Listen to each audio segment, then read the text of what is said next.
Namo Bhagavate Vasudevaya. Om Namo Bhagavate Vasudevaya. So this Bhagavad Gita as it is, chapter 18, the perfection of renunciation, text number 57. Cetasa sarva karmani Mai sanyasya matparaha Puri yogam upashitya Matshitak saratam bhava Cetasa sarva karmani Mai sanyasya matparaha Puri yogam upashitya Matshitak saratam bhava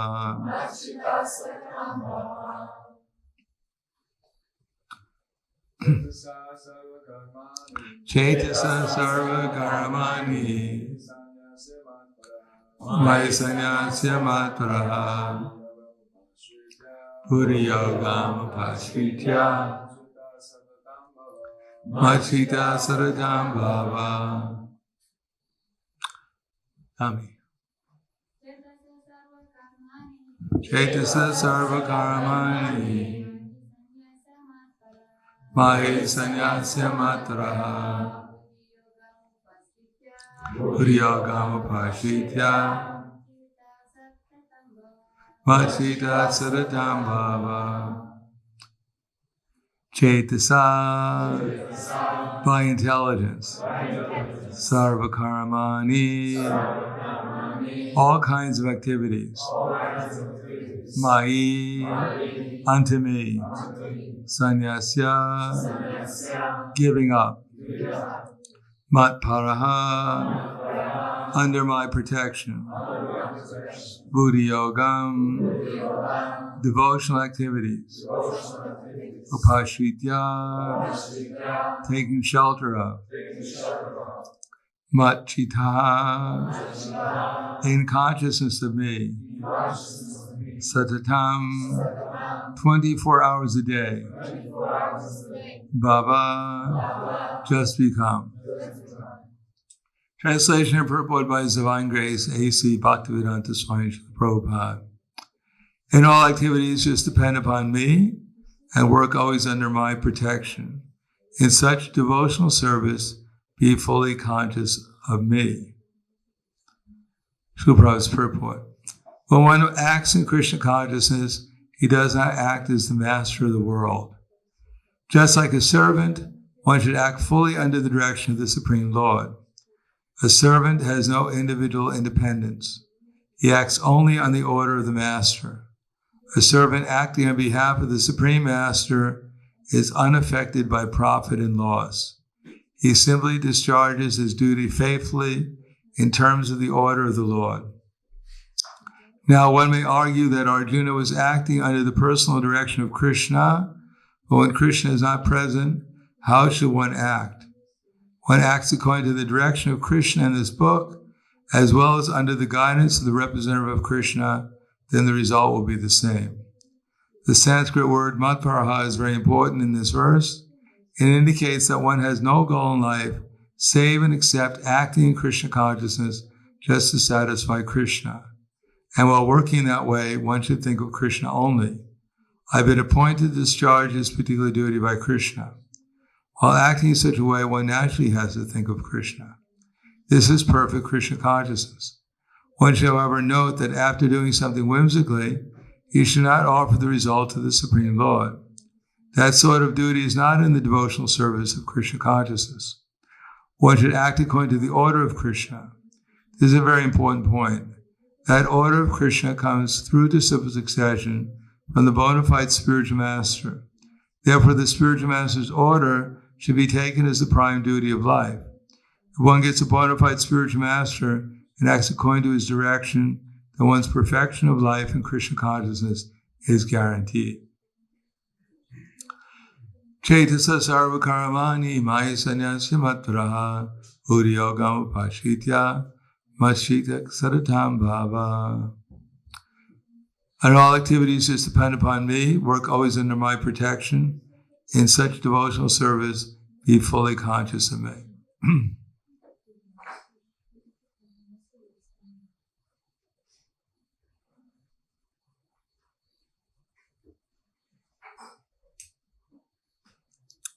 Namo Vishnuvadaya Krishna Prasthaya Buddhaya Srimate Bhaktivedanta Swami Namane Namaste Saraswatam Deve Gauravani Pacharane Nirvishesha Srinivadi Paskyadyade Siddharne. The philosophy of Krishna consciousness is actually quite simple, but Maya makes everything complicated. Therefore, something that's very simple becomes very difficult to understand under the spell of illusion. And things that are very complicated that no one can understand, people just accept because they can't understand it. For instance, people accept that life comes from matter. Now, there's no experience of any time, any life coming out of matter. For instance, right now you're sitting on matter. And just like a bird sits on eggs, and eventually something hatches. So how long do you think it'll have to sit on the floor before it hatches into something? You might have to sit there for a long time. But people accept it. Life is coming out of matter. They don't think about, they have absolutely no experience of any life coming out of matter. They used to think that out of rice come scorpions,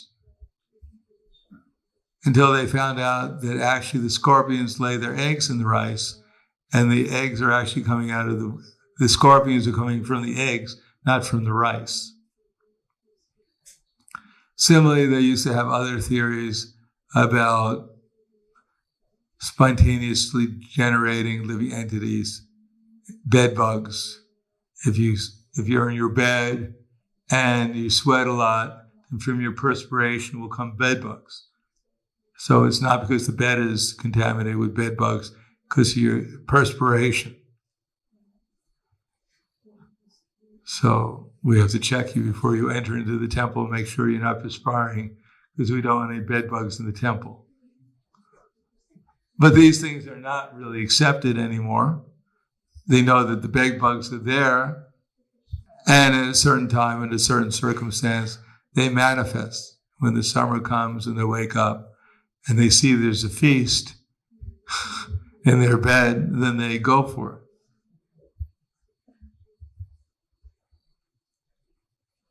Similarly, there are other things that in the material world actually don't exist that people actually accept blindly, actually.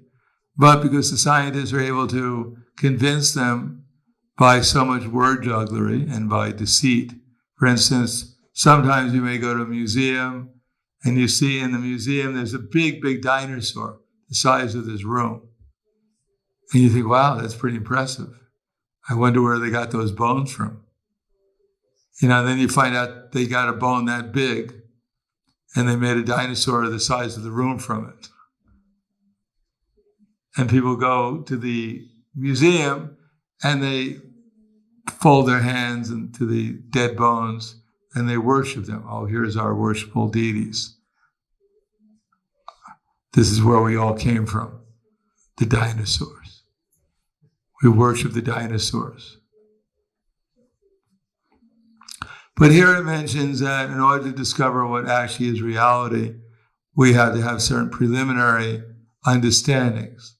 One of them is that there is a person who owns everything. Now, unless we understand that, then Krishna consciousness, there's no question of devotional service. And therefore it's understood that devotional service begins at the point of liberation. Liberation from what? Liberation from hankering and lamentation. And what is that hankering and lamentation? In a previous verse, in the 7th chapter, it explains that everyone in the material world is hankering to become God, and everyone is lamenting the fact they can't do it. That's where all the hankering and lamentation comes from. And because we're hankering to become God, and because we're angry that we can't, therefore our relationships with each other is spoiled. Why don't you accept me as God? Why are you trying to become God yourself? Don't you see that the self-effulgent God is before me, before you? Why don't you surrender? So we hope everyone will accept us as God and we're angry because they don't. And therefore, the actual God, by the mercy of the illusory entity, is covered. We're not perceptive of the actual God. So at least theoretically, one has to give up this idea that I am the proprietor. Now, of course, in the background, we have some evidence that there is a God, at least theoretically. For instance, Krishna speaks Bhagavad Gita. So Bhagavad Gita we put forward as evidence that this is perfect knowledge, and only God could actually put forward perfect knowledge that would be applicable past, present, and future. Now, part of that knowledge, Krishna explains, number one, that we're eternal. Now, that should be perceivable to everyone, the fact that our bodies are changing, but we're not changing. So that means that presently, if we're all eternal, we're right now eternally subjected to illusion. Now, if we can't understand that we're eternal and that we're eternally subject to a delusion, then there's no sense of going on with the discussion. Because if we don't think we're an illusion, therefore we think we know everything. And if we agree that actually I'm eternal, but right now I'm thinking I'm temporary, then the idea of illusion comes in. And the fact that we're not under the control of illusion. Now the question is, who's controlling illusion? Now, obviously, we're not controlling illusion because we can't just brush it aside. Oh, illusion, I don't want you. Oh, it's not there anymore. No, there is something controlling illusion, as there is something controlling the universe. That's beyond our ability to control. For instance, time is changing everything. And in case you don't believe me, look at your baby picture. Now, if you say, well, that's not me, you're right, it isn't you. But you thought it was you. And it's completely disappeared. No one goes to the graveyard and buries the picture. This is the only thing left of me. It disappeared. And everyone cries and buries the picture. No, because we know it wasn't us, although we thought it was us, but now we know it wasn't us because it disappeared. And we're still here. Now, what's changing everything is time. We call it time. But time is not changing. Although time has changed everything, but time is just as much the same, is exactly the same it was when we were babies. Time hasn't changed. No one reads in the newspaper one day, time grew very, very old, and it died. And everyone's lamenting, well, time was all right. We're glad it's dead, though. It was making us grow too old. No, time never changes, although time changes everything. So we have two things here. One is that we don't change, and the other thing is that time doesn't change. So there's two things beyond matter, but there's one thing that illusion doesn't influence, namely time, but illusion is influencing us, although we're also eternal. So there are many energies at stake.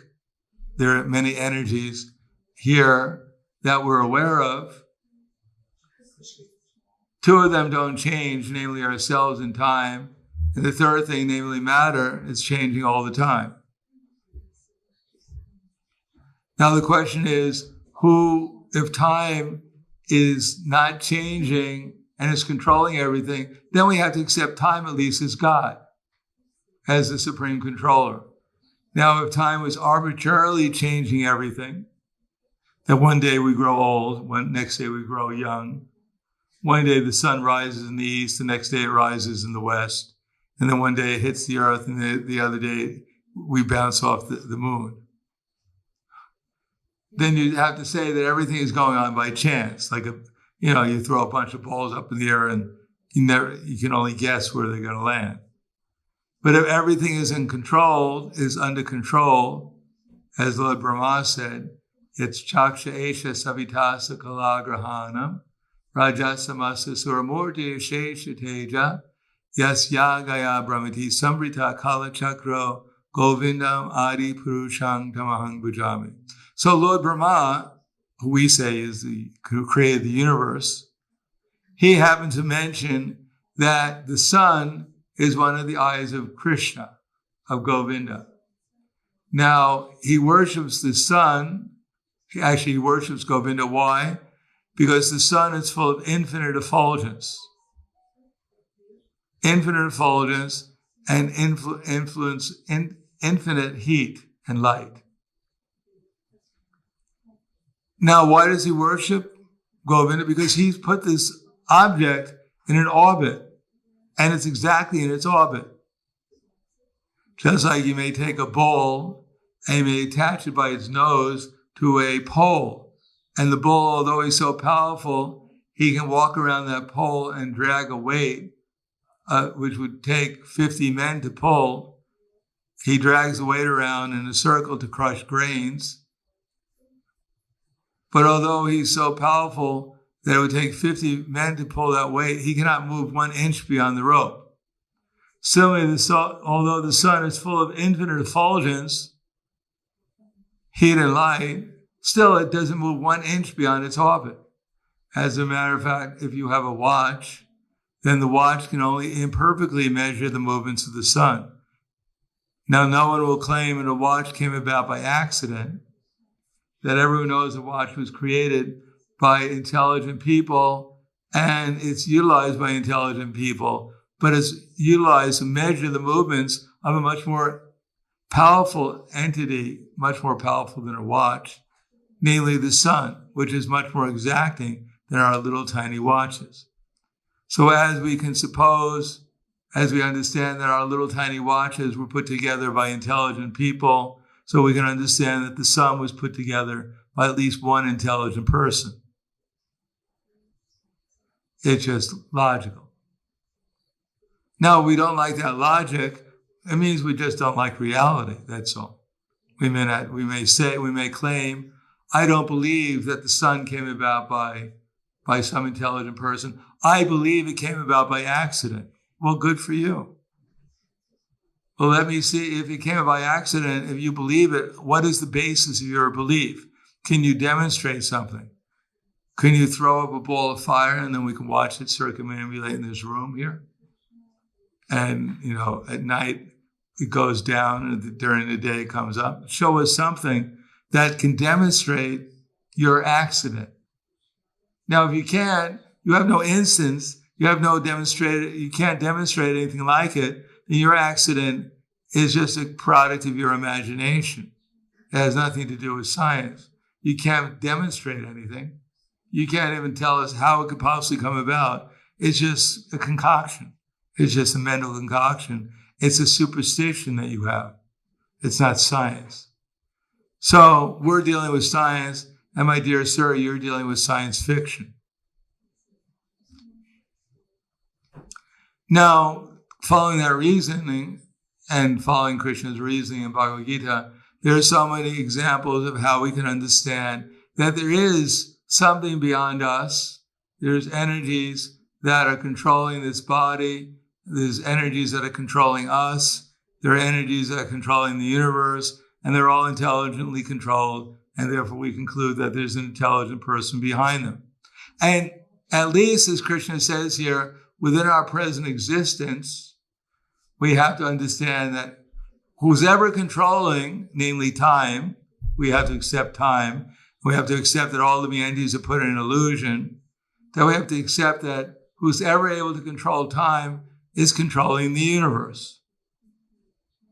And therefore, if someone's controlling something, we assign them the position of being the proprietor. In other words, for instance, if I have a house and I have some legal agreement and therefore it's assumed by the state that I'm in control of the house, if someone comes along and tries to take my house, then they're subjected to physical force, to the law of the state, because I'm supposed to be the proprietor. Similarly, in the material world, if time is supreme here,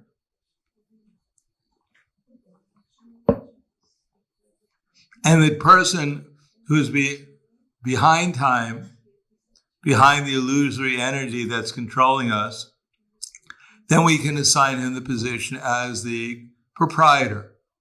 He's actually controlling things, so he's the actual proprietor.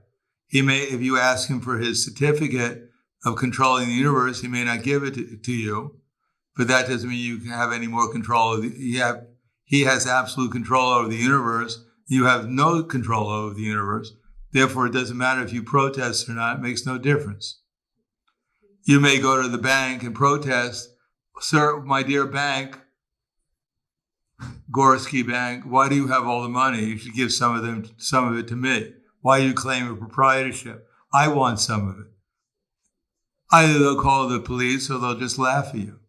Hopefully they'll laugh at you before they call the police. Similarly, we may deny God's existence. We may not like time. We may not like the fact that we're in an illusion, but it makes no difference.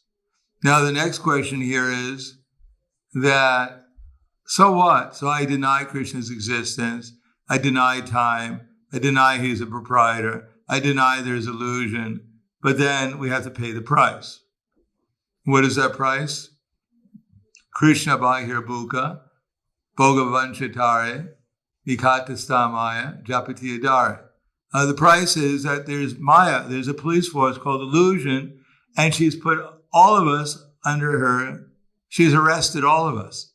We're all in jail. And if you want to find out what your jail looks like, you just look in the mirror. That's this beautiful, wonderful creation that we're all inhabiting, that we love more than anything in this universe. This happens to be our jail cell. And this jail cell happens to be was punishing us with birth, old age, disease, and death, all these different miseries coming from the weather, coming from other living entities, coming from our own bodies. Yeah, we're being punished, but we love it anyhow because we're very loyal. Because that's our tendency. We're servants, and now we become very loyal servants of our gross and subtle body.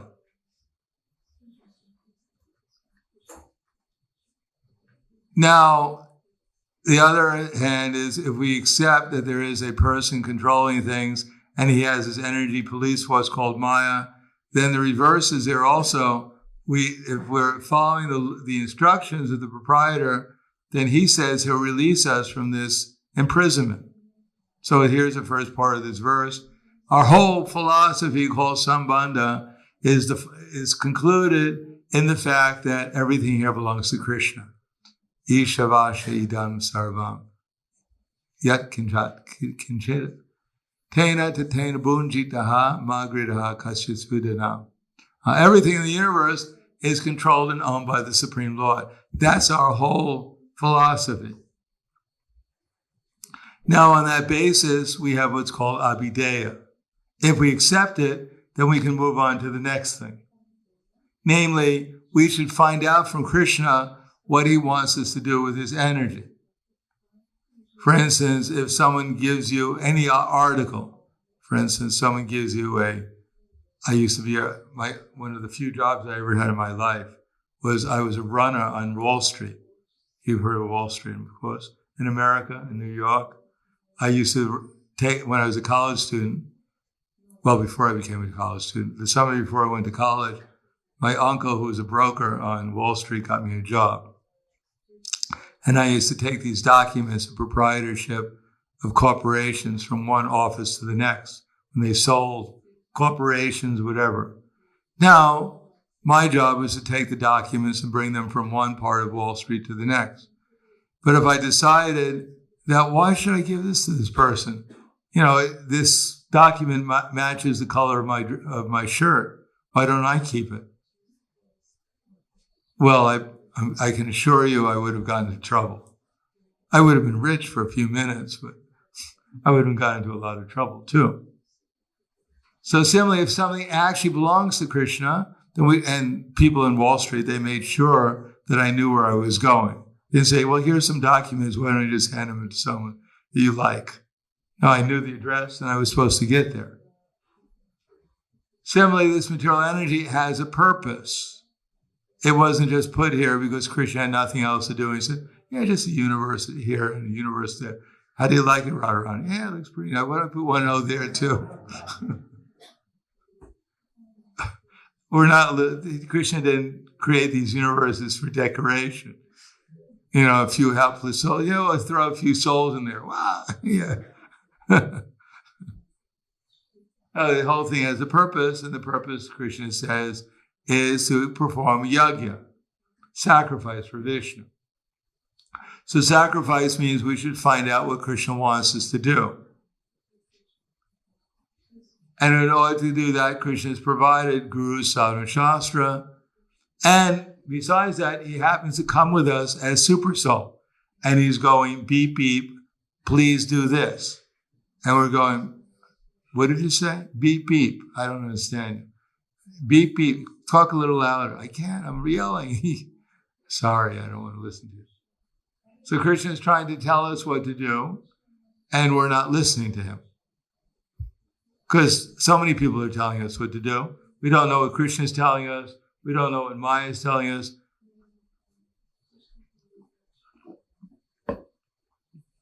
And most people don't believe in Krishna. They don't believe he's there. So if they don't believe Krishna is there in the heart, they're definitely not going to listen to him. Like Hiranyakashipu. Hiranyakashipu was very angry at Lord Varaha because Lord Varaha had killed his little baby brother, who happened to be half the size of the universe, Hiranyaksha. So Hiranyakashipu went all over the universe trying to find Varaha in order to kill him, try to kill him. So Lord Varaha, Lord Bor, he realized that I'm not supposed to kill Hiranyakashipu. My form as Nrsingadev has to kill him. So he decided he had to escape from him. But Hiranyakashipu was all over the universe. So Lord Varaha decided the only place to go would be in the heart of Hiranyakashipu. Hide there, because that's one place Hiranyakashipu never looks at, is his heart. So that's where he entered into Hiranyakashipu. Through his nose, he went into his heart. And he's still there. Well, he's not there anymore, I guess. So people don't look into their heart. Therefore, Krishna comes as Guru, as Sadhu and Shastra. And most people don't believe in Shastra. Therefore, he comes as Guru and Sadhu and tries to convince people that actually what Krishna is saying is true. Like, for instance, our bodies are changing, but we're not changing. And that time is changing everything, etc. So Shastra is not meant to be so esoteric that no one understands what it's about. No one understands how to apply it. Basically, it's all based upon the principle that Krishna is owner of everything. Therefore, we should find out what Krishna wants us to do. And if we don't want to do devotional service, then Krishna has given us the Vedas, Rig Veda, Yajur Veda, Sama Veda, Atharva Veda, so we can do complicated rituals and with the understanding this is what Vishnu wants us to do. We can spend lifetimes doing sacrifices and collecting ghee and all these other things and gold and jewels and throw them into a fire. And all of the idea is Krishna says, do this. Or we can offer Krishna a leaf, a fruit, some flour, some water, and do it with some love, because Krishna also wants us to do that. And that will take the place of performing a Ashvamedha Yagya or other kinds of Agnihotra or whatever. Rajasuya Yagya, which we can't do anyhow. But the basic idea is that we should be obedient to Krishna. And we should find out what Krishna wants to do through his representatives. And basically, Krishna wants us to do something for him out of love. Now, Sri Rupa Goswami has given us, for instance, Nectar of Devotion or Bhakti Rasamrita Sindhu to explain these, especially 5 powerful processes of chanting Hare Krishna,